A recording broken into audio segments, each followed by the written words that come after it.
You know that feeling when you're really drawn to something, maybe, I don't know, a certain type of clothing. Hmm. And then almost instantly, this little voice pops up like, hang on, should I really be doing this? Well, yeah, that internal check. Right.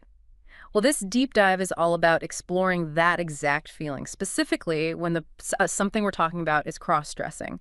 We want to sort of unpack why something that feels so personal can end up carrying so much societal baggage, I guess. It's really striking, isn't it? How our clothing choices, something seemingly so basic, get tangled up in all these external forces and expectations. Makes you wonder where it all comes from. Totally. And to help us figure this out, we're looking at Ginger Benson's article, Unapologetic Desire, Reclaiming Pleasure and Freedom in Cross-Dressing. We've pulled some key ideas from it that really seem to zero in on those societal pressures and the very personal, often kind of conflicting feelings involved. So our mission here really is to explore why this particular desire can feel so significant, maybe even cause some internal static. Okay, so the article jumps right into this concept of society kind of policing our desires. And it starts young, right? Oh, definitely. From day one, almost. Think about the subtle cues, the gendered expectations. Like the toys we're given. Exactly. Or the colors pushed on us. It's like this low-level training that's always happening. And clothing becomes a really obvious symbol of that training, as the article points out. It suggests the discomfort isn't just about the clothes themselves. No, it's deeper than that. It's about what cross-dressing might symbolize to some people. Freedom, blurring lines, pleasure, maybe even sexuality. Things that can feel disruptive. Exactly, like wanting something just for yourself without fitting neatly into a box, and that can really push buttons, challenge those established norms. And the article raises a really key question. Why do those symbols, freedom, fluidity, feel so threatening to the status quo? The author suggests it's tied into challenging those rigid gender roles, which have historically been part of how society organizes itself, controls things, maybe even dictates who gets to experience joy. So this personal desire suddenly feels like it's questioning the whole setup. Potentially, yeah. And the article is pretty blunt about how society reinforces these norms. We're talking shame, mockery. And times even laws, or worse, violence. It paints a picture of a system actively working to keep people in their assigned categories.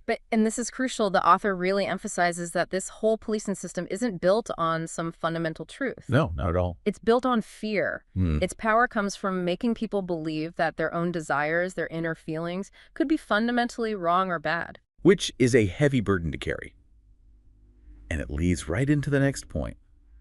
Internalized shame. Yes. Because if you're constantly getting these messages, subtle or not, that what you feel is wrong. It's almost impossible not to start believing it on some level, right? Totally. The article mentions things like hiding clothes or feeling this urge to purge your wardrobe. Or just constantly questioning yourself, like, am I normal? Am I lovable like this? And this is where the source offers this really powerful direct counter message. It says, you are not broken. You are not dirty. You are not shameful. That's such a vital affirmation. It cuts right through all that negativity. It really does. And it validates the actual joy someone might get from cross-dressing, you know, the simple pleasure of how a fabric feels, or expressing a different side of yourself. That thrill of transformation, maybe? Yeah. The article makes it clear that enjoyment is real, it's personal, and it's perfectly legitimate. And the shame, that's the thing that's not inherent. It's external. It's plastered on by a society that, as the author puts it, often fears difference and distrusts joy that doesn't fit the usual mold. So, seen through that lens, embracing cross-dressing, reclaiming that desire, it becomes an act of self-respect, doesn't it? Absolutely. It's like saying, my inner life matters, my happiness matters, and I won't apologize for it. Which brings us neatly to desire and pleasure itself. Society often gets weird about pleasure, especially in this context. Yeah, there's this quick jump to label it as deviant or purely fetishistic, particularly if there's any hint of sensuality involved. Right, like enjoyment, especially if it touches on sexuality, must be unhealthy if it's outside the mainstream. The article really pushes back hard against that. And it's a necessary pushback. The author argues pretty convincingly that just because a desire isn't common doesn't make it inherently negative or harmful. Finding pleasure, exploring gender through clothes, where's the actual harm in that? Exactly. And the article highlights how varied the motivations can be. For some, it might be sexual expression. For others, comfort or identity exploration or just pure creativity. The point being, these personal reasons don't need an external stamp of approval to be valid. You don't have to justify your inner experience to anyone else. Or present some kind of cleaned up, sanitized version of yourself to be worthy of respect. Precisely. Your authentic feelings are enough. Okay, so building on that, the article then moves into more actionable territory, this idea of taking back personal power, which feels, quite hopeful. Definitely. And the first step mentioned is so simple yet profound. Dress for yourself. Just for you. Yeah. The motivation comes from inside. No special occasion needed, no permission slip required. Your own desire, your own pleasure, that's the reason.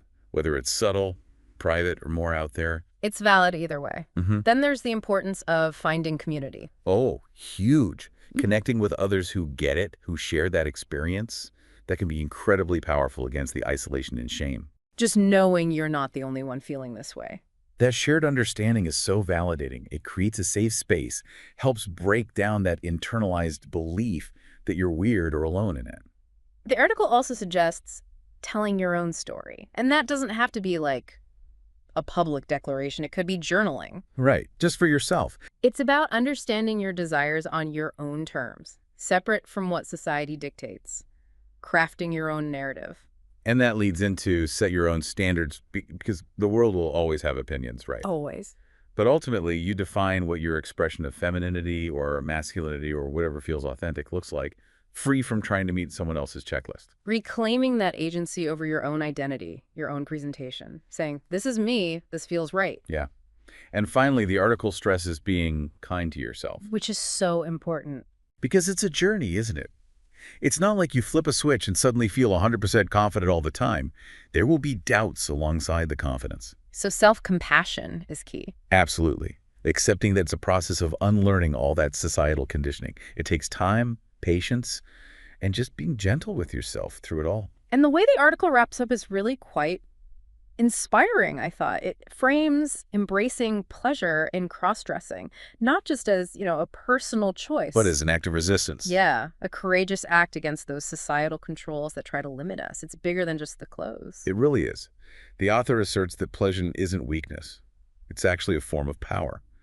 When you allow yourself that joy, especially joy that's been discouraged. You're taking back something personal that society tried to regulate. Exactly. You're reclaiming your freedom, your right to feel good, feel beautiful or sexy, or simply authentically yourself. And the article puts it beautifully, saying that people who cross-dress aren't mistakes. They're not aberrations. They're expressions of breaking the mold. And that's something to be proud of.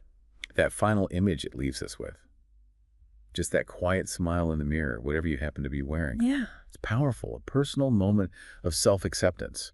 A quiet revolution, as the author calls it, that doesn't need explaining to anyone. It's just your own joy.